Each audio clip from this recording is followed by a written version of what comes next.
Hello and welcome to YHTV's Magical Medical Tour. This is episode 62.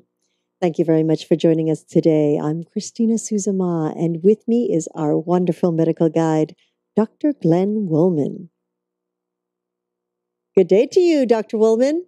And a lovely day to you, Christina. How are you? Oh, smashing. Oh, good. We need you to be smashing today because we're going into yet another quadrant of the healthcare galaxy. Oh, yes. And it's going to be very exciting. We're going to meet with Dr. Sienna Craig, who is an anthropologist and specializes in medical anthropology. And we'll talk more about that in a moment. But I just want to say hello to everyone. Greetings, everyone, and welcome to Magical Medical Tour. I'm Dr. Glenn Woolman. I will be your host along with Christina today as we travel through another quadrant of the healthcare galaxy, searching for optimal health.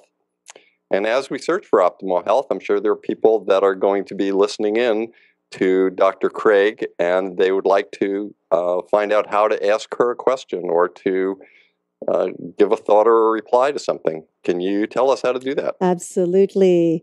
At any time during this live presentation, you can feel free to ask a question or make a comment just by scrolling down on your screen and typing it into the comment box. But be sure to click the submit button, and that way it will show up on my screen and I can share it with our guests. Now, if you prefer to ask the question or make the comment directly yourself, you're very welcome to do so, and we encourage you to do it, of course. If you prefer to dial into our conference line, the number is 323-476-3672, and your ID is 607-393-pound. And now, just in case that went by too quick, not to worry, it will show up on the screen during the show. Thank you, Glenn.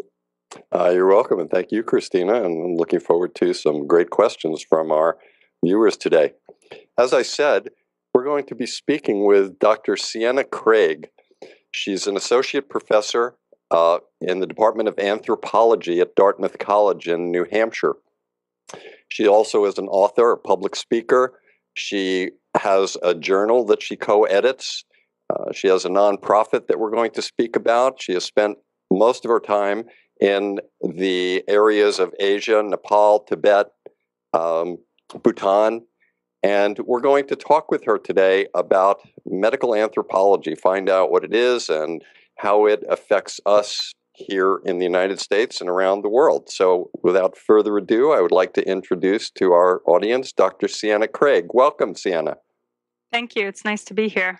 Thank you for sharing with us today, Dr. Craig. It's my pleasure. I'm really excited. I'm sorry. I got to bounce a little. Well, it's interesting to see that you're excited about anthropology, and we're going to find out about that.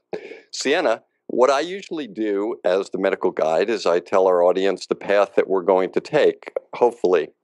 And today I'm hoping to, at the beginning, find out a little bit about how you decided to become an anthropologist and a medical anthropologist, and then more specifically an Asian and Tibetan, Nepalese medicine. And then we want to see how that actually works in the process of the world that we live in our magical medical tour, and see what lessons we learn from anthropology that can affect us in our practice of medicine today. And then whatever else happens. How does that sound to you? Sounds just fine. Sounds great. Beautiful. So let's start out with a brief introduction of yourself. Tell us where, how, when, why you got interested in anthropology and how you got to where you are now. Sure. In an unofficial way, I was introduced to anthropology growing up because both my father and my stepfather had training in anthropology. I grew up in Southern California in Santa Barbara, and each had their own pathway into the discipline. My dad worked as an archaeologist and worked with native Chumash groups primarily in Southern California. My stepfather is a photographer and has spent more than 30 years working with lowland Maya communities in the Yucatan Peninsula in Mexico. And so I kind of grew up with these influences, with an interest in cultures that were different than my own, and with the possibility that you could have a long-term connection to cultures and places and ways of looking at the world that were quite different, but not necessarily antagonistic to how I might live my own life. Then I went to college and became very interested in a more academic sense in both anthropology and the study of the world's religions. So I was actually a religion major in college. I went to Brown, and that was what I focused on. And I had a lot of desire basically to go study abroad and to go to a new part of the world, and was drawn to Asia for a lot of different reasons. And but how I ended up in Nepal was relatively not quite random, but it was somewhat calculated. But it was that there was a program led students to Nepal for a semester's experience, and it had a really good reputation, especially as far as language instruction went. And I felt that although I'd studied Spanish growing up in California, if I were going to go to Asia, I wanted to dive into a language that was going to be useful to me. And this program had a good reputation for Nepali and for getting people speaking Nepali quickly and relatively well. And so I went there, but and fell in love with it. Fell in love with the early experiences of what it meant to do field work. But I really got interested in medical anthropology through, in a sense, the back door of being very curious about animals and about how people took care of their animals in a place that relied so much for livelihood and well-being, but also for symbols, important symbols within culture and religion on animals. And I was specifically interested in horses because I had grown up riding. So by virtue of being interested in these questions, I started what is now a 20-plus year relationship with a place in northern Nepal called Mustang, and a group of people there who, among the many things that they do, they are both doctors for people, and some of them also treat animals. Oh, interesting. Did you say Yep. Mustang or? It's pronounced Mustang, but it's spelled like the car Mustang. Okay. And Or the horse. yeah, though that's a funny other connection. It doesn't. Mustang is a Nepali misnomer or a kind of misspeaking of a Tibetan word montang, which means plain of aspiration, and that's the main kind of capital city of this region where I've spent a lot of time. Would you feel comfortable if we did the rest of the show in Nepali? Hunsa? Goro? Oh no! I guess I should have asked myself. I'll just cook. You guys keep chatting. Yeah. What's the training if someone wants to become an anthropologist? What is the training for that? Well, there are many different pathways and many different programs, really, that allow you into the discipline. As I mentioned before, I actually was not an anthropology major as an undergraduate. I focused more on religion, though I did take anthropology courses.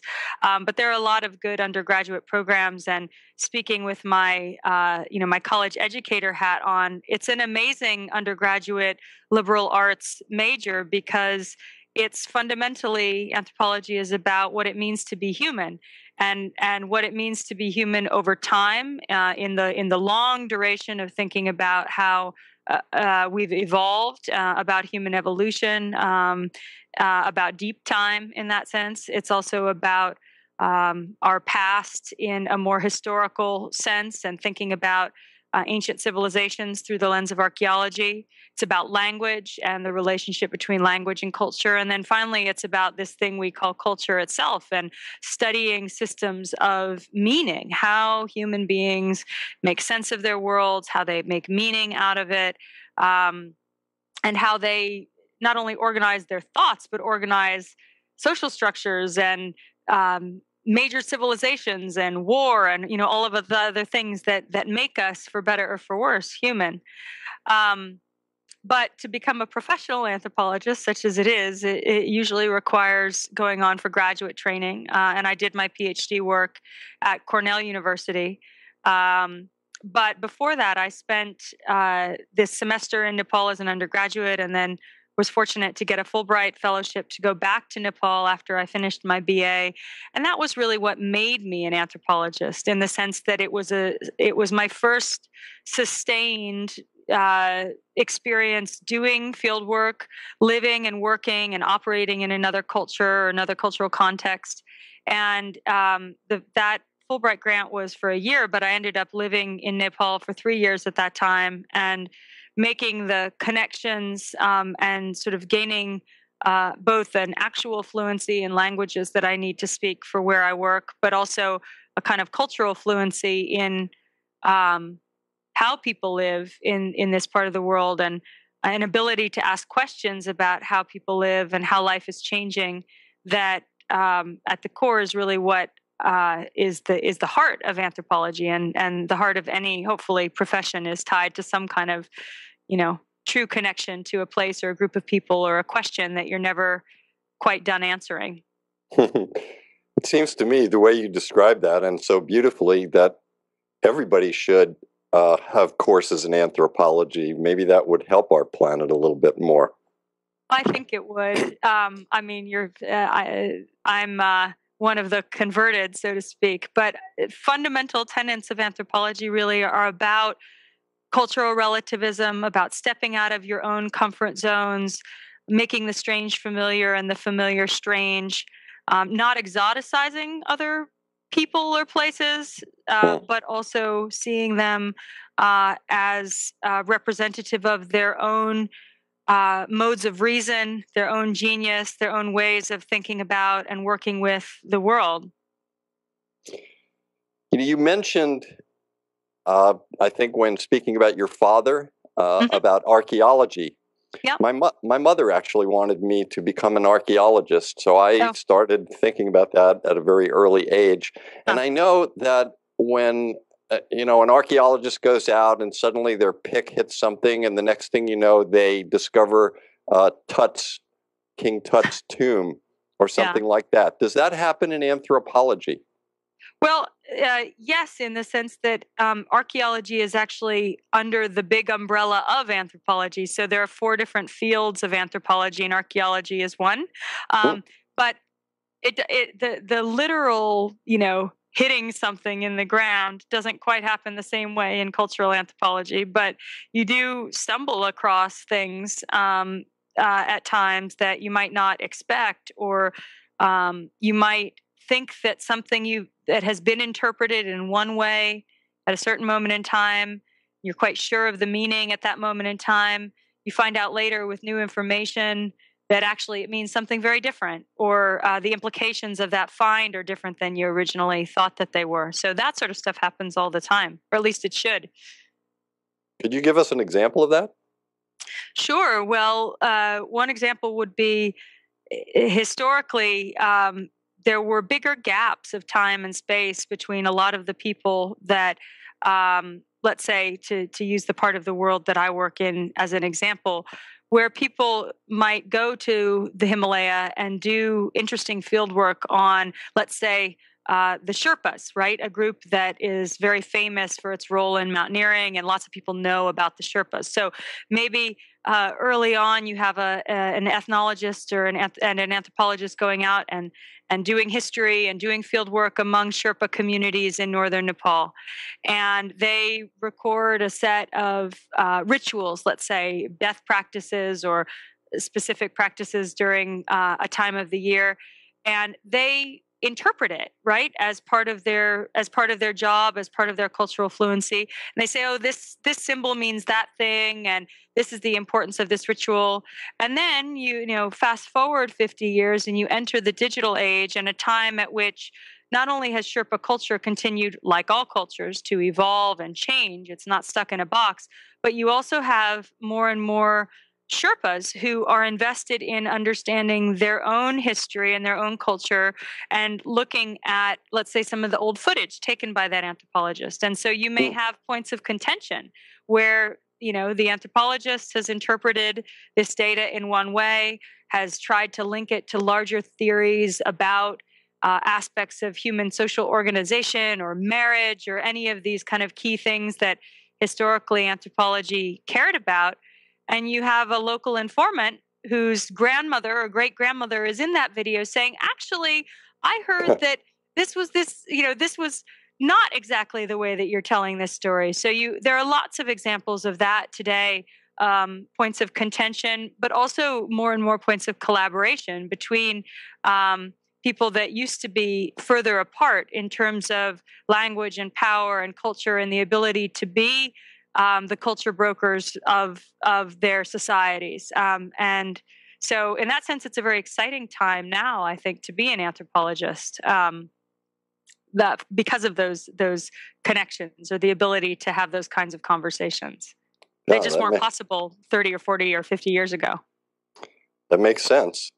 I want to, because this is Magical Medical Tour, and although we could probably talk about just anthropology for a very long time, I want to get into the medical aspects of what you do. How did you make the decision within anthropology to go into sort of a subspecialty? I'm guessing it's a subspecialty, medical anthropology. And tell us a little about that. So, medical anthropology, in general terms, is the cross-cultural study of health and illness. It includes people who study Western medicine, or what you might call biomedicine, people that go into places like cardiology labs and learn about how cardiologists make their decisions or talk to patients or deal with those kinds of the ethics of their practice. But you also have people who work like I do with practitioners of traditional medicine, Tibetan medicine or Ayurveda or Chinese medicine. So that's one part of medical anthropology. But the other main piece of it really is to try to understand and think systematically about what it means to be ill, how we navigate that, what we decide is a medicine or not, and why, how we determine whether or not we say a medicine or a therapy works, where efficacy resides, what it consists in, because we know it's not just about biochemistry. It's a lot more complicated than that. I got interested in medical anthropology, like I said earlier, sort of through my initial interest in veterinary care and in how human societies that were so dependent on animals chose to and developed the expertise to keep their animals healthy. And then from there, I got very interested in this very deep and beautiful tradition of Tibetan medicine, both as a philosophy of health and illness and as a lived practice that provides healthcare to a lot of people throughout the Tibetan and Himalayan worlds where I spend time doing research. And speaking about that, when you were in Nepal, you've been there many times, and you've spent considerable time there. Did you ever get sick over there? I have been, yeah. And did you go under the care of traditional medicine, or did you go to what you're calling biomedical Western medicine, or a combination?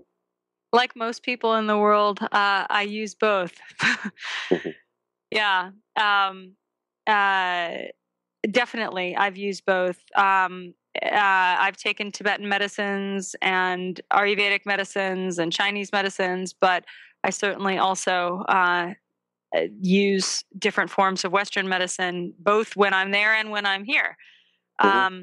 But yeah, I would say, another kind of fundamental area within medical anthropology is this idea of medical pluralism, that most societies in the world and most people in those societies do not have one path that they pursue toward wellness. And you could think about that at multiple levels. I mean, you could think about it in the kind of somewhat silly, but also really valid example of, well, if you get a cold virus, you might take grandma's chicken soup. You might go get some echinacea. You might try to sleep or otherwise self-medicate with over-the-counter things. And then eventually you might also see a primary care physician or someone else, about the problem. And so even in an environment where we think, when we think medicine, we think that it's all Western medicine. Even in our own lives, there are so many examples of different strategies or patterns of resort for dealing with health problems. Yeah, I find myself doing the same thing, taking a number of different types of medicines when I have different things and putting things. Sometimes it's on a scale. If it's simple, Mhm. I'll take something more herbal, and Right. then as it gets more critical, I go in another direction. You Yep. know, I've also spent some time in China and Bhutan and a few other places where I've seen that it seems like they are very good at integrating medicines. They even in some of their major hospitals in different parts of China and Bhutan, I've seen where they have Western medicine and their traditional medicine being practiced together. And we're just starting to see that here in this country. Do you think what you're doing, the kind of work that you're doing, is helping to bring that about? I think it certainly can, and it's that's been one of the quite exciting aspects of the work that I've been able to do over the years. Working, for instance, with a non-governmental organization that began its work in Tibet and now works in Nepal on issues related to maternal and child health. That organization is called One Heart. And in that role, in my role there, and as a medical anthropologist, it wasn't so much that we were trying to say, oh, you should only use Tibetan medicine for maternal and child health care in a place that has historically very high rates of maternal and neonatal death, but rather instead looking at a range of things from the structural conditions and the social conditions and the geographic conditions that make it such that people have much greater chance of dying during childbirth in Tibetan areas, to the more nuanced, kind of deeper understandings within a household or within a woman's point of view about what it means to be pregnant, to what Tibetan medical texts have to say about this, and then using all of that knowledge and thinking about religion in that context too, and using all of that knowledge to craft an intervention that the aim of which is to reduce maternal and neonatal death, but to do so in a way that doesn't just come in and say, all we need to do is to change your knowledge, the attitudes you have, and those backwards practices that you do, and then everything will be better. The fundamental premise of medical anthropology in that sense is to be a little more nuanced in thinking about those interactions between Western medicine and different traditional forms of medicine. And that happens from the hospital to the household. When I was in China and I was studying over there, at one time in China, the doctor was not allowed to ever touch a woman. And they had these very beautiful figurines, and I've seen them in white, maybe in marble or alabaster or something else, where the woman would point to areas on the human body of this figurine and say, this is where I hurt, this is what's going on. Clearly, things like that change. What does it take to change a culture? And how long do you see on an average for a culture to change something that they do? Well, I mean, culture's changing all the time, right? It's happening every day. It's happening all around us, and at that level, it's important to remember that culture isn't a black box. That it is contested. That it's not one narrative. It's many narratives, and so you can easily find someone who may affirm a kind of idea that you have about Chinese medicine, for instance, and then you can find another practitioner who completely contests or contrasts with that view, and they're both Chinese practitioners. So I think that it's tough to give a sort of simple answer of, oh, this is a point at which a culture will change, but I do think that it has to do, like most things in the world, with power and influence and voice, and the ability also to feel like change is not being imposed from outside, but that it's allowed to percolate, and people are allowed to figure out ways to change that don't feel like just a threat or an imposition, but that feel like an authentic form of transformation. And I think that that's true no matter what culture you're talking about. You don't have to go to Bhutan to feel that. I think here on a college campus, you can feel that about even issues around that have an impact on health and illness. Here at Dartmouth, it's the place of Animal House, right? And it's a place where lots of people sometimes drink too much, and students know that they're not supposed to do that. But but they do. And so, what does it take to change that set of behaviors? Certainly not only a set of kind of prescriptions from the top or statements of truth about what alcohol does to a young brain. It's much more complicated than that. You alluded before to different cultures have different views of disease and health. Yeah. How would you say Western medicine, not Western medicine, but people in the West, specifically in a country like ours, not a socialized medicine type of country, how do we deal with disease and health? How do we look at it? And are there things that we can learn from other countries? I think absolutely there are things that we can learn from other places. It's hard to generalize, but I would say that we tend to focus more, and this goes to the medical system as well as to how your average person might think about this. We tend to think more about acute problems, even though demographically and epidemiologically at this point we suffer more from chronic ones. I think that we struggle with those experiences of chronic illness in every possible way, from the economics of it to the pill burden involved or the therapy burden involved in maintaining health or as optimal health as possible if you live with a chronic disease.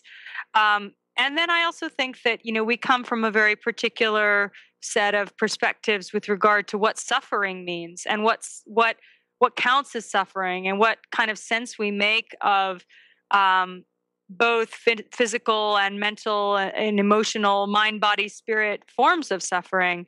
I think we tend to be more materialist in our biases. So it's easier to be sympathetic to someone who gets in a car crash and has major physical trauma, as opposed to someone who may be suffering from fibromyalgia or even PTSD and not having this is changing too. Our culture is changing too, but not necessarily having the validation or the apparatus or support or pathway to therapy that makes sense as easily as we might have that for someone with a broken collarbone.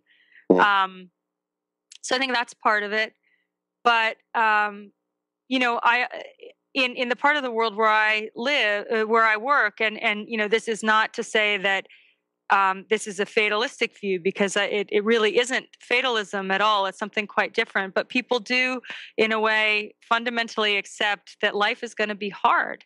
The first noble truth of Buddhism is that life is suffering, right? And that there is a pathway out of that suffering, and that our mental states are connected to our physical well-being. All of those are kind of basic cultural premises or building blocks that are so different from our own, and that I do think have something pretty profound to teach us. But that's not to say that somehow then it's easier for that grandma who's been plowing her field by hand for 40 years, who suffers from major rheumatoid arthritis. It's not to say that she's not suffering a lot, or that she is in serious pain or would like to be in less pain, because clearly that's true as well.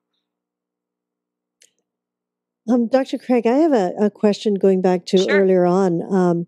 You said anthropology actually has 4 divisions or 4 sections, and archaeology actually falls into under that umbrella. Yes. What are the other 3 areas? The other 3, one is physical anthropology, which is also sometimes called biological anthropology, and that is really the study of human evolution. So those are the folks who included in that are people who study dinosaurs and people who study our paleo past, as well as people who study, like many biologists and ecologists today, study other non-human primates in particular, but also other species to get a better grasp on how we've evolved in the way that we've evolved. Then there's linguistic anthropology, which, like it sounds, it's the study of the interrelationship between language and culture. And then there's cultural anthropology. And medical anthropology can kind of float in between a lot of these spaces. Normally, it's most connected to cultural anthropology, but in many instances, it's connected also to biology, to questions of evolution, to questions of, let's say, the ways that infectious disease is borne out in the marks of an archaeological dig, or what happened to an ancient civilization. And it certainly plays out in language and in how people talk about illness or create specific categories of meaning and experience around particular kinds of disease or therapies, or medicinal plants for that matter. I just find that so fascinating. So really what you do crosses all of them. In a sense, yeah. Right. Because I recall being in Turkey a few years ago, and we were in the middle of Ephesus, and there was like so many cultures that have come through there, and how they knew how these people died. I was shocked. I was like, well, how do you know? This is how many centuries ago was that? And they could actually find out, that this culture or this group of people had died because of, malnutrition and, the dirty water. And it's like, wow, that's amazing. And I take it that is part of the medical anthropology as well. Absolutely, it can be. And there are really interesting questions that you can ask when you team up with people. We had someone come and give a talk here at Dartmouth a few years ago, and her work was on the bubonic plague. And there's this kind of simple assumption that the plague killed everybody indiscriminately. But of course, with archaeology and with forms of biological anthropology, we learn that no, in fact, that's not the case. It was a huge and widespread epidemic, but as is still the case today, those who were poorer, those who were disenfranchised, those who had less, suffered more. And that same kind of experience, which is a fundamentally social and political even set of points, can get made in the human record, in the human biological record. That's amazing. Wow.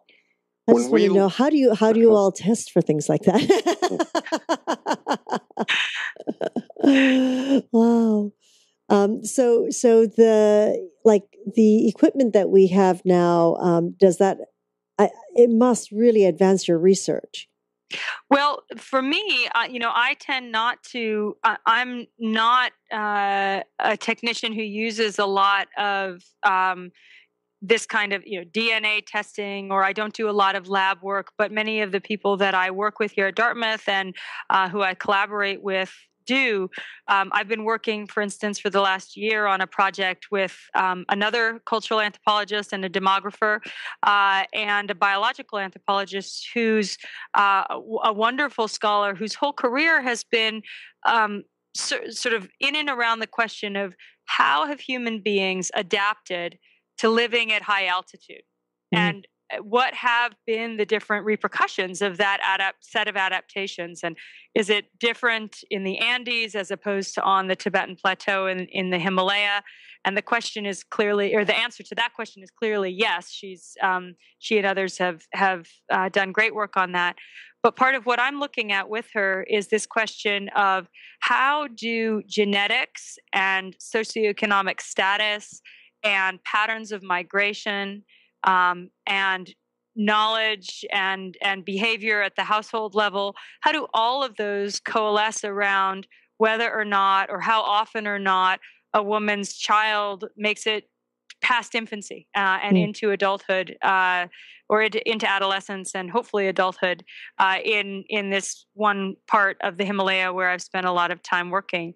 And part of the fascinating thing is that for me is that although I'm not at all trained as a geneticist, she, in her training as a biological anthropologist, and other colleagues we work with have that training, and so I can put my cultural skills to bear to add another layer to a set of narratives about why someone might have the fertility history or the birth histories that they do.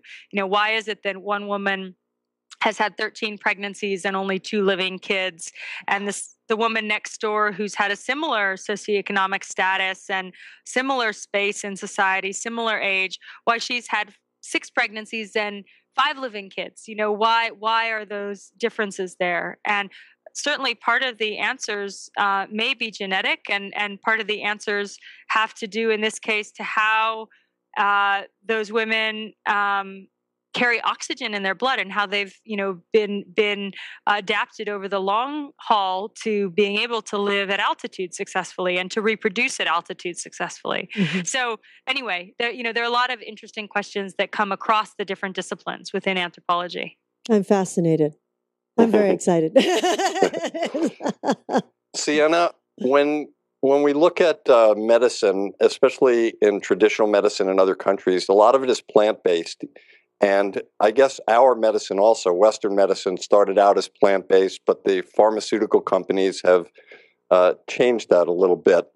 When we hear about certain medications that work for this or work for that, for example, a plant that helps people with pain, when we finally studied it, it turned out that it resembled ibuprofen, which made sense. And then we have red rice yeast, which turns out to be similar to a statin.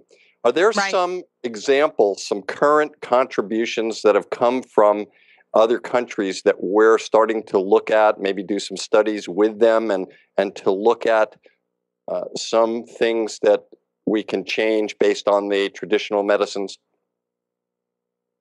Absolutely. I think so. At the level of the plants, right? We don't have to go very far to remember aspirin, for instance, and the way that so much of our pharmacopoeia is or was plant-based not so long ago. In the parts of the world where I work, most of the medicines that are being made are compounds. They're not single formulas, they're not single plants, and part of what makes them effective is the act of pharmacology and the act of compounding. So most of the doctors that I work with, when they're making medicines, they're using plant products. They're also sometimes using animal products. They're using minerals. And there are upwards of, there are from about 5 or 6 to upwards of 60 or 70 ingredients in many of the formulas that Tibetan medicine produces, for example. So at that level, there are lots of interesting questions you can ask from about what's working and why. What are the mechanisms? But it's important to remember that these are meant to be compounds, just like we have our chemical lab-based versions of compounds, and that to sort of stream them out into the idea that, well, there's got to be one active ingredient in that thing that's actually doing the work, is to kind of miss the historical lesson we have also learned about pharmacology, and that it is often more complex than that. That being said, certainly there are interesting examples of materia medica that come from the part of the world where I work that have demonstrated specific properties and specific mechanisms for those properties. I worked in conjunction with the organization I mentioned before, One Heart, and also with another group of researchers on a National Institute of Health funded project that involved doing a clinical trial, a 2-arm randomized control trial of a Tibetan medicine versus a Western medicine for the control of postpartum bleeding in Tibet. And one of the things that we discovered in that trial was that one of the ingredients in the Tibetan compound, which was made up of 11 different ingredients.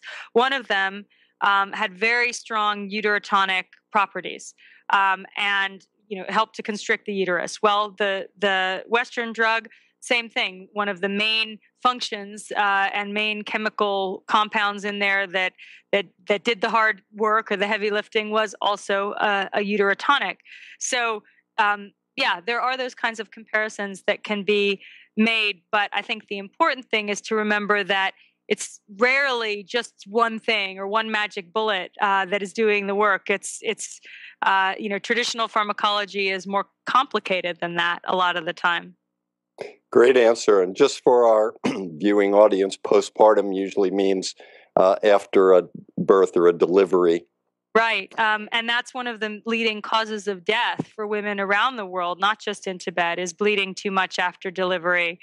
And so it was a project that had a lot of real world implications as well as interesting scientific questions. So, speaking of real world implications, I know that you speak to medical students at the medical school, and you work in areas, as you said before, about ethics and medical humanities. You talk about the relation between ethics and humanities, and you mention in some of your work the hidden curriculum. And I would like you to clarify that for us. Well, the hidden curriculum is not my concept. It's one that has been written about by many people. The wonderful article from the 80s by two people, Smith and Kleinman, that talk about how medical students manage their emotions in medical school, and they talk about it there. A man named Dr. Hafferty, I think his first name is Phil, is the person who coined the phrase. But the idea behind the hidden curriculum is sort of, when you go into medical school, you have the official work that's there before you is to basically cram all of this hard biomedical science into your brain over a 4-year period, or usually even over a 2-year period. And at the same time, develop the skills and the practice-based learning to become a good and humanistic and ethical physician. And that the idea behind the hidden curriculum is that sometimes those two things, or else simply the ideals of being a doctor and the practice of working in medicine, conflict with each other. So the hidden curriculum can also mean the kinds of do as I say, not as I do messages that residents or attending physicians give to their medical students as they're going through their training, where they don't model necessarily good behavior or kind behavior, and say, oh, well, that doesn't really matter as much as X, and the X could be what the tests say, what your colleagues think, but it's often also related to patient care quite directly, and sort of how much or to what extent you honor or validate the patient experience and their knowledge about what's happening to them versus how much you honor or validate what you think biomedicine in various forms is telling you about what's going on. So that's one way to think about it. How do the medical students respond to that? What year do you teach this in? So I'm not on the staff of teaching the medical school right now, though I have taught electives in medical anthropology at Geisel School of Medicine here.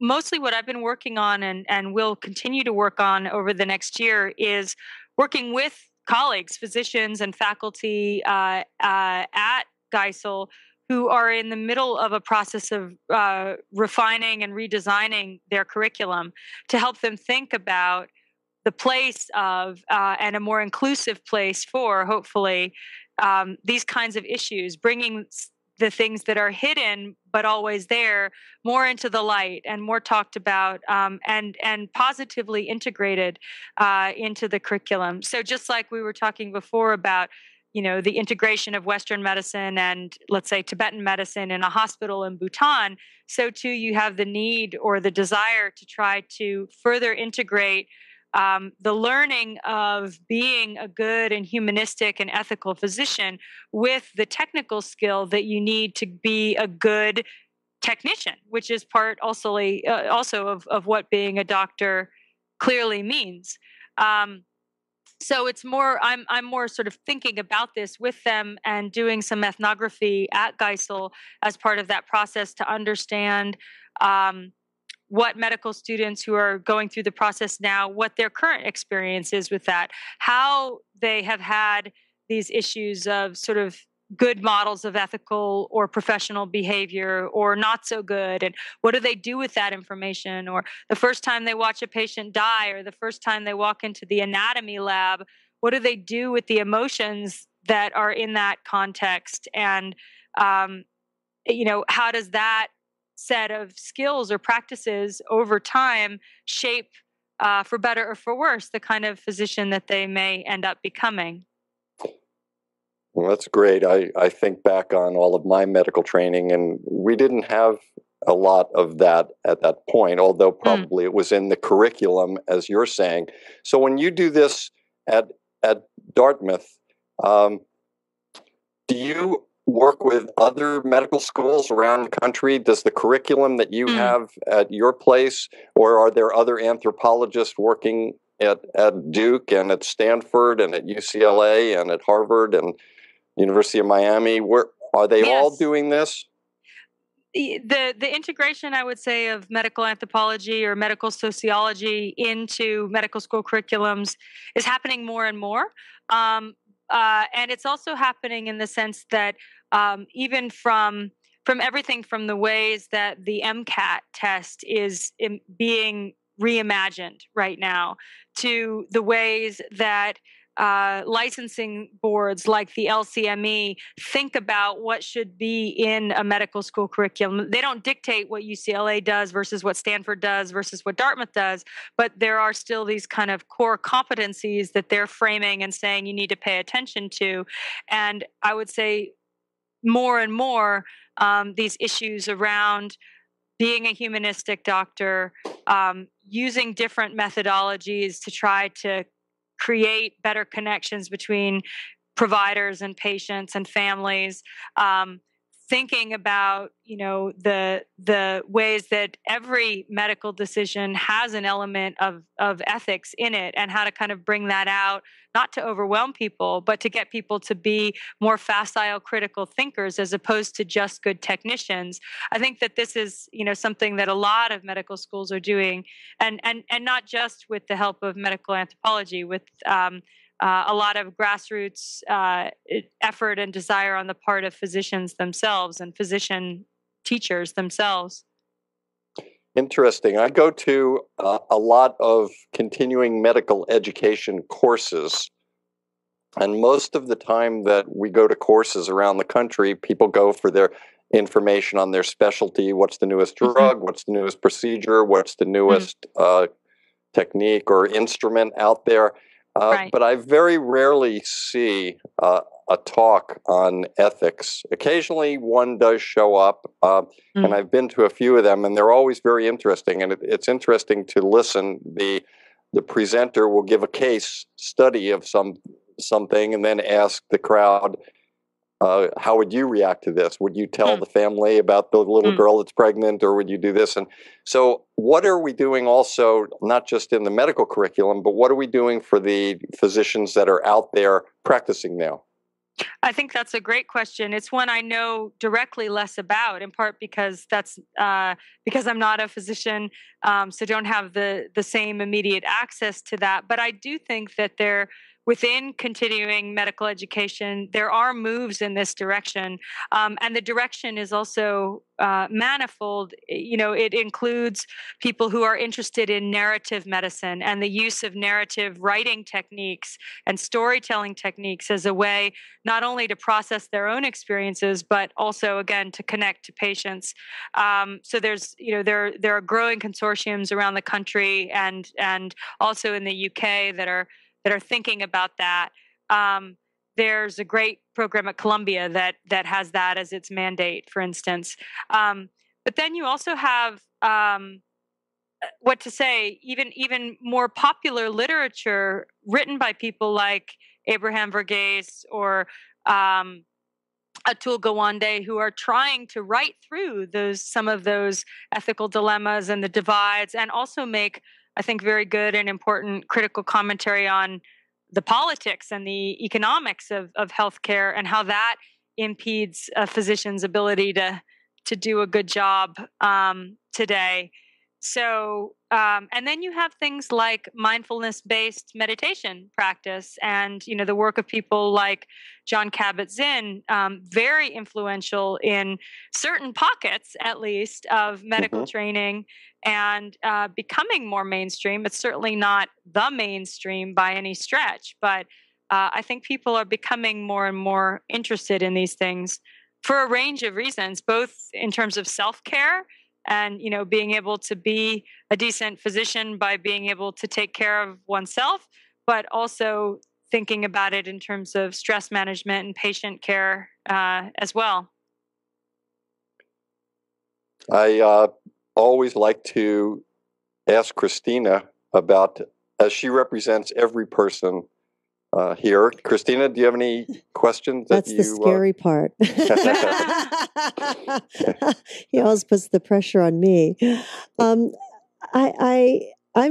just fascinated by your history and what you have done. I'm sort of caught in that whole area of your travels and working with the Tibetan and the Nepalese for such a substantial amount of time. As we sort of know, because of course here at Yoga Hub we work very much with the meditation groups and things like that. Is there how can I say, an approach or a way of life, the way they see medicine in that culture as compared to here? I know we've spoken about the plant medicine and things like that, and now you just mentioned a little bit about meditation. Do you see how some of those ways that they have in their society, in their culture of medicine, how it would benefit us here in the West? I think that there are lots of ways, and it's not to say that every person that I interact with in Nepal or in Tibet has access to these things themselves. There are many, even though it is sort of coming from their cultural roots or their home soil. So, in other words, it's not just us Westerners who are stressed out and tired and feel like the weight of the world is on their shoulders. Lots of people over there feel the same thing, but it's differently construed. But I do think that some version of a meditative practice, and there can be many versions of it, is so vital to health, both at the level of having some space for self-reflection and being able to pull yourself out of yourself a little bit.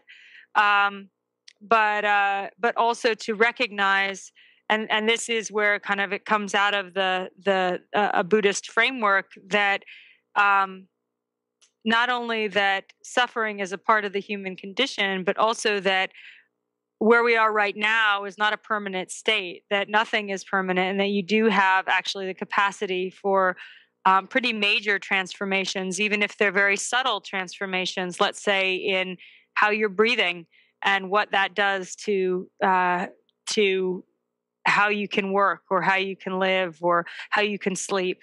And so there are a lot of those kinds of very basic and fundamental things that we have had to, I think, kind of relearn or reconnect with in some ways, that is still part of some of the ways that some of the people I interact with think in their daily life, or what they've been enculturated into. The idea that you have moments of pause in the day to do either simple acts of worship or even things as vital and fundamental as walking. But in a Tibetan context, people will go and the beginning and the ends of the day, if they can, they'll circumambulate. They'll walk around a monastery, or they'll walk around an important temple. And that act of walking does so many things. It's a meditative practice. Sometimes people are saying prayers while they're doing that, but equally as often they are chatting to their neighbor or gossiping or, creating a connection, a human connection with somebody else. And they're doing it as part of a stream of people. They're not just one person alone.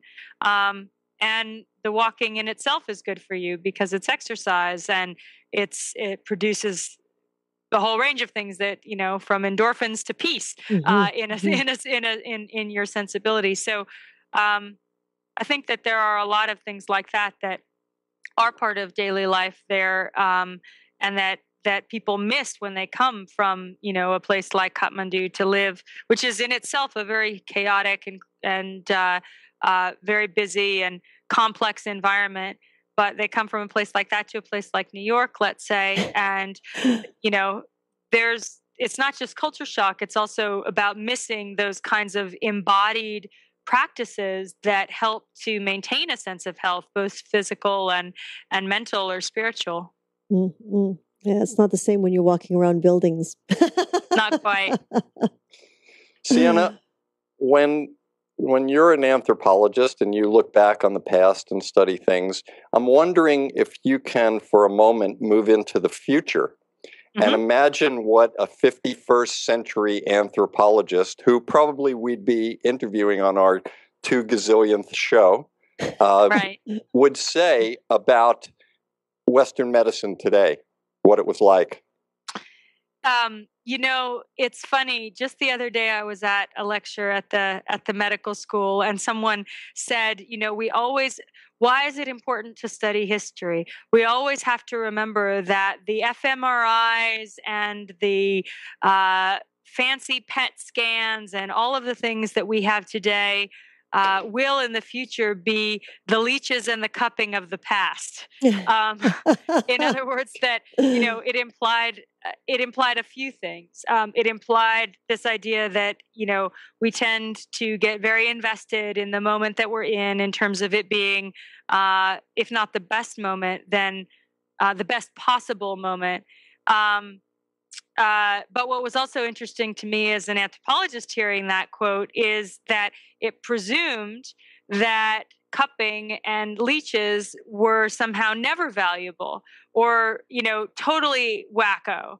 And, I can't speak directly to the leeches question, but I can say that, cupping is a technique that has been used for centuries and is still used in various forms in Chinese medicine to positive effect. If you talk to doctors and you talk to patients. So it was one of those other interesting examples also of the profound capacity for bias or for seeing only what we want to see in a particular moment in the history of science or the history of medicine. So it's hard for me to predict exactly where we will be in 2050. I hope we take care of the planet enough so that we're all here then, but that's another issue. Not actually a disconnected one, but very good point. But yeah, I think that we will have to, if we hope to maintain and sustain ourselves as human beings on this planet, I would think that there has to be more movements toward, if not just integration, a kind of recalibration and a rethinking about what medicine is and what medicine is for. And hopefully, in a cup half full kind of possibility, to use technology so thoughtfully and not to just get carried away in the capacity to produce a new kind of knowledge in the form of, let's say, a new fMRI image, without really thinking about what kinds of sight, what kinds of evidence, what kinds of value, both medical and social, we are constantly forgetting about in that process. So there's so much more I want to speak to you about. We're speaking with Dr. Sienna Craig, an associate professor of anthropology and medical anthropology at Dartmouth College. And as we do with each of our guests, we always ask for a specific or special health tip that you might offer to our viewers. And I wonder if you have something for us. I do. It's very, very simple, and I have two different ones. One is um, uh, shows my bias in terms of my form of practice, but do yoga. find find your way into some form of embodied practice that is about breath. So that's one. Um, it doesn't have to be yoga, but some form of embodied practice that is about breath and connecting to breath. Um, and the other comes right out of what I was saying before about Tibetans walking around things.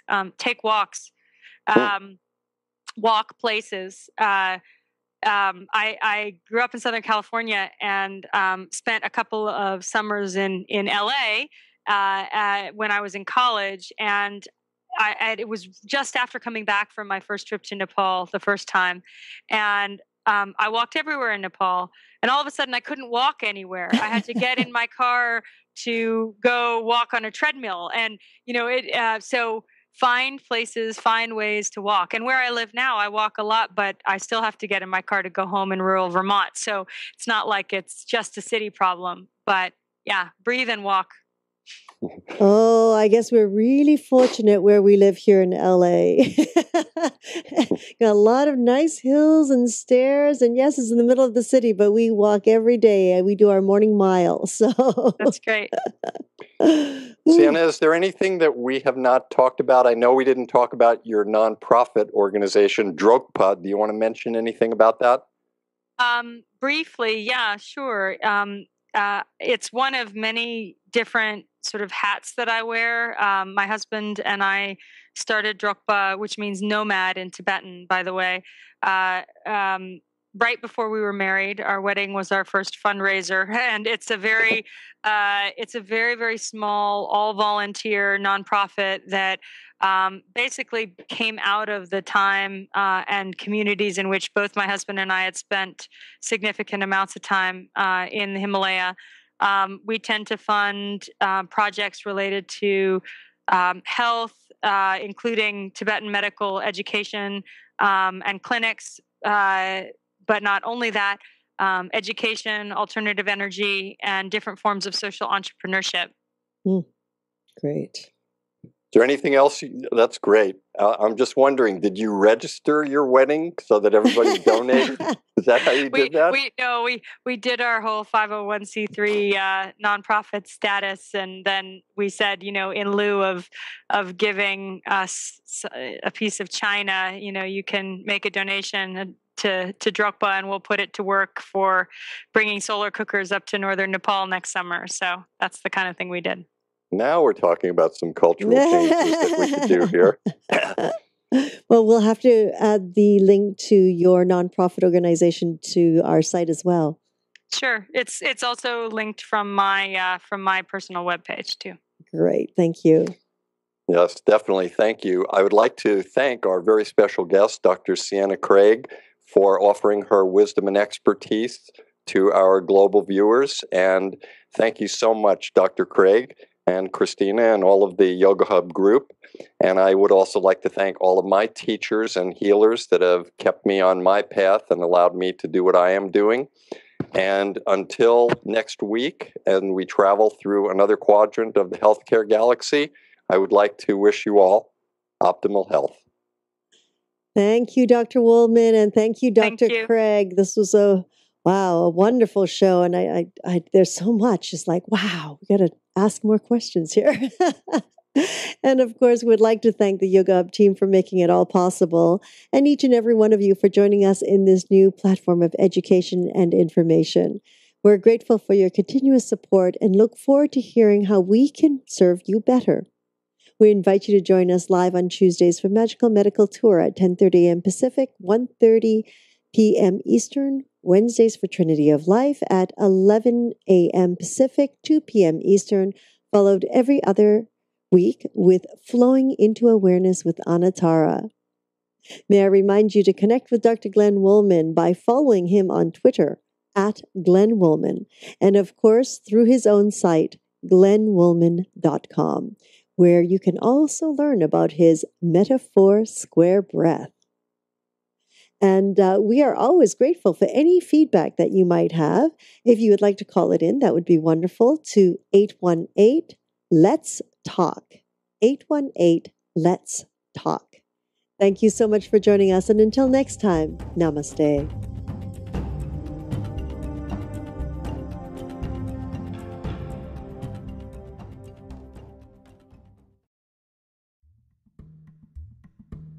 We learned in our past, in a different lifetime, in a different time that was passed down from generation to generation. And as science has evolved and we have become more aware of quantum, our ancient work is acknowledged. So here is the future of science in holographic quantum physics, being able to define what we do.